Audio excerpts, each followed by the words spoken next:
Sir QA में you have all sorts of questions, हर difficulty level के questions होते हैं, तो आपको कैसे पता चले कि कौन सा क्वेश्चन आपको स्किप करना है in QA when you attempt the CAT का एग्ज़ाम?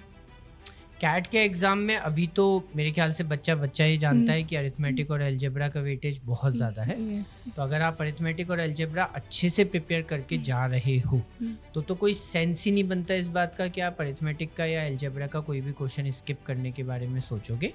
अदर एरियाज में से क्वेश्चन स्किप बट करना सर व्हाट चाहिए। इफ उसका एलओडी लेवल बहुत ज़्यादा हो तो भी क्या, और अगर मेरे बाकी टॉपिक हाँ, स्ट्रॉन्ग हैं? मीन्स अगर आप ये बोलोगे सीक्वेंसिंग कैसी होनी चाहिए कि जैसे 16-17 क्वेश्चंस हमें अलजेब्रा प्लस अरिथमेटिक मिला के आराम से दिख जाएंगे। हाँ, correct. तो उन 16-17 क्वेश्चंस में से मुझे पहले कौन सा सॉल्व करना चाहिए, बाद में कौन सा सॉल्व करना चाहिए, तो सबसे पहले तो ये decision length of the question पे ही डिपेंड करेगा।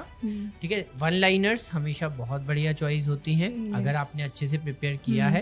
तो वन लाइनर्स में रीडिंग टाइम बहुत कम हो जाता है, कॉम्प्रिहेंशन टाइम बहुत कम हो जाता है, पूरा टाइम आपका सिर्फ सॉल्विंग का ही रहता है, बाकी कोई टाइम उसमें इन्वॉल्व नहीं होता। Correct. लेकिन अगर आप बड़े बड़े लेंथी क्वेश्चंस पिक कर रहे हो और उनको अगर आप सोल्व करने की कोशिश कर रहे हो तो सबसे पहले तो आपका रीडिंग और कॉम्प्रिहेंशन का टाइम ही बहुत ज़्यादा हो जाएगा। ज्योमेट्री के क्वेश्चंस में डायग्राम ड्रॉ करने का टाइम बहुत ज़्यादा हो जाता है। तो ये सारी चीज़ें अवॉइड करनी चाहिए।